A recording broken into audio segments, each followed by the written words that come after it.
Friends, ಇವತ್ತು ನಾನು ಬದನೆಕಾಯಿ ಭರ್ತಾ ಮಾಡ್ತಾಯಿದ್ದೀನಿ.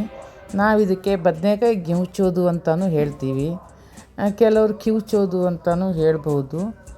ನಮ್ಮ ಮೇಡಮ್ ಒಬ್ಬರು ಸ್ಕೂಲಿಗೆ ಊಟ ತಗೊಂಡೋದಾಗ ಇದು ಚೆನ್ನಾಗಿದೆ, ವಿಡಿಯೋ ಮಾಡಿ ತೋರಿಸಿ, ವಿಡಿಯೋ ಮಾಡಿ ಹಾಕಿ ಅಂತ ಹೇಳಿದ್ರು. ಅದಕ್ಕೆ ಇದನ್ನು ಮಾಡ್ತಾಯಿದ್ದೀನಿ. ನೋಡಿ, ಮೊದಲು ಬದನೆಕಾಯಿನ ತೊಳೆದು ಈ ಥರ ಗ್ಯಾಸ್ ಒಲೆ ಮೇಲೆ ಸುಟ್ಕೋಬೇಕು. ಎಲ್ಲ ಕಡೆಯೂ ಚೆನ್ನಾಗಿ ಬೇಯೋ ಹಾಗೆ ಅದನ್ನು ಒಲೆ ಮೇಲಿಟ್ಟು ಚೆನ್ನಾಗಿ ಬೇಯಿಸ್ಕೋಬೇಕು.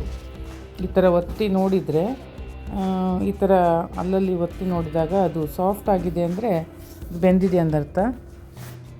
ಹಾಗೊಂದು 5-6 ನಿಮಿಷ ಆಗುತ್ತೆ. ಚಿಕ್ಕ ಉರಿಲಿಟ್ಟರೆ ಒಳ್ಳೆಯದು.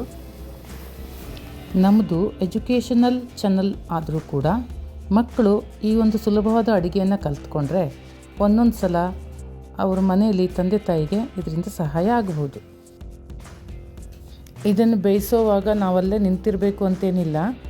1 ನಿಮಿಷ ಚಿಕ್ಕ ಉರಿಲಿಟ್ಟು ಬೇರೆ ಕೆಲಸ ಮಾಡ್ಕೊಳ್ತಾ ಮತ್ತೆ ಹೋಗಿ ಅದನ್ನು ತಿರುವು ಹಾಕ್ತಾ ಇರ್ಬೋದು. ಹಾಗೆ ಆಗಾಗ ಹೋಗಿ ತಿರುವು ಹಾಕ್ತಾ ಎಲ್ಲೆಲ್ಲಿ ಬೆಂದಿಲ್ಲ ನೋಡಿಕೊಂಡು ಮತ್ತೆ ಆ ಜಾಗನ ಚೇಂಜ್ ಮಾಡ್ಕೋಬೇಕು. ಇವಾಗ ಇದು ಆಯಿತು, ಬೆಂದಿದೆ. ಮತ್ತು ಅದನ್ನು ತೆಗೆದು ಒಂದು ಪ್ಲೇಟಲ್ಲಿ ಇಡೋಣ. ಅದು ಬಿಸಿ ಇರುತ್ತೆ, ಈಗಲೇ ಅದನ್ನು ತೆಗಿಯೋಕ್ಕೆ ಹೋಗಬಾರ್ದು. ಸ್ವಲ್ಪ ತಾದ್ಮೇಲೆ ತಣದ ಮೇಲೆ ಈ ಥರ ಅದರ ಸಿಪ್ಪೆನ ನಿಧಾನಕ್ಕೆ ತೆಗಿಬೇಕು.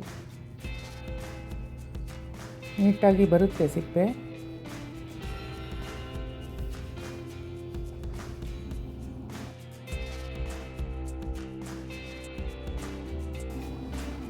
ನಿಧಾನಕ್ಕೆ ಎಲ್ಲ ಸಿಪ್ಪೆನ ತೆಗಿಬೇಕು. ಅದನ್ನು ತಿರುವು ಹಾಕ್ಕೊಂಡು ಆ ಕಡೆ ಸಿಪ್ಪೆನೂ ತೆಗಿಬೇಕು.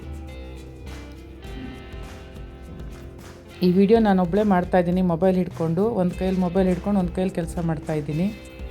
ಹಾಗಾಗಿ ವಿಡಿಯೋ ಅಷ್ಟು ಚೆನ್ನಾಗಿ ಬಂದಿಲ್ಲ, ಕಾಣಿಸ್ತಾ ಇಲ್ಲ ಕ್ಲೀನಾಗಿ. ಯಾಕಂದರೆ ನಾನು ಕೆಲಸ ಮಾಡುವಾಗ ಮೊಬೈಲ್ ಆ ಕಡೆ ಈ ಕಡೆ ಆಗೋಗ್ಬಿಡುತ್ತೆ.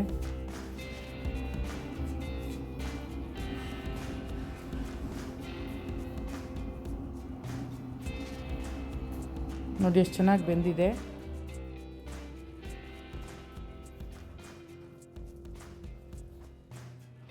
ಈ ಭರ್ತಾ ಮಾಡಲು ನಮಗೆ ಒಂದಿಷ್ಟು ಕಾಯಿ ತುರಿ ಬೇಕು. ಈ ಕಾಯಿ ತುರಿ ಇರೋ ಬಟ್ಲಲ್ಲಿ ನಾನು ಆ ಬದನೆಕಾಯಿನ ಎಲ್ಲ ತೆಗೆದು ಹಾಕ್ತಾಯಿದ್ದೀನಿ.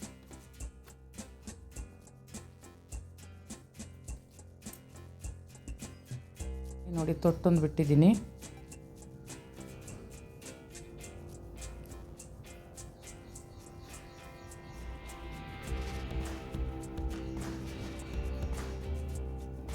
ಇದಕ್ಕೆ ನಾನು 1 ಹಸಿಮೆಣಸಿನ್ಕಾಯಿ, 1 ಈರುಳ್ಳಿ, ಸ್ವಲ್ಪ ಉಪ್ಪು, ರುಚಿಗೆ ಎಷ್ಟು ಬೇಕೋ ಅಷ್ಟು ಹಾಕ್ಕೊಳ್ಳಿ, ಒಂಚೂರು ಹುಣಸೆಹಣ್ಣು, ಇದಿಷ್ಟನ್ನು ತಗೊಂಡು ಇವಿಷ್ಟನ್ನು ಆ ಕಾಯಿ ತುರಿ ಮತ್ತು ಬದನೆಕಾಯಿ ಇರೋದ್ರಲ್ಲಿ ಹಾಕಿ ನಾವು ಚೆನ್ನಾಗಿ ಕಿವುಚಬೇಕು. ಇದು ಊಟದ ಜೊತೆ ನೆಂಚ್ಕೊಳ್ಳೋಕೆ ಮಾಡುವಂಥ ಪದಾರ್ಥ. ಇಷ್ಟ ಇದ್ರೆ ಚಪಾತಿ ಜೊತೆನೂ ತಿನ್ಬಹುದು, ಇಲ್ಲ ಅನ್ನಕ್ಕೂ ಕಲಿಸ್ಕೊಂಡು ತಿನ್ಬಹುದು. ನಮ್ಮ ಮನೇಲಿ ಇದೆಲ್ಲರಿಗೂ ಇಷ್ಟ.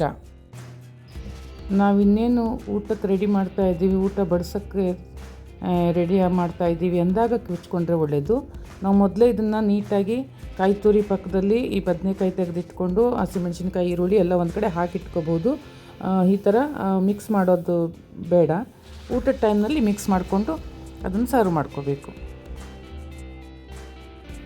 ಇದು ನಮ್ಮ ಮನೆಯಲ್ಲಿ ಹಿಂದಿಂದ ಮಾಡ್ತಾಯಿರೋ ಸಾಂಪ್ರದಾಯಿಕವಾದ ಶೈಲಿಯಲ್ಲಿ ಇದೆ. ನೀವು ಬೇಕಾದರೆ ಕೊತ್ತಂಬರಿ ಸೊಪ್ಪನ್ನು ಕೂಡ ಇದಕ್ಕೆ ಆ್ಯಡ್ ಮಾಡ್ಕೋಬಹುದು. ಈಗ ರುಚಿಯಾದ ಬದನೆಕಾಯಿ ಭರ್ತಾ ಸವಿಯಲು ಸಿದ್ಧವಾಗಿದೆ. Thank you friends. ಇಷ್ಟವಾದರೆ ನೀವು ಕೂಡ ಮಾಡಿಕೊಂಡು ತಿನ್ನಿ.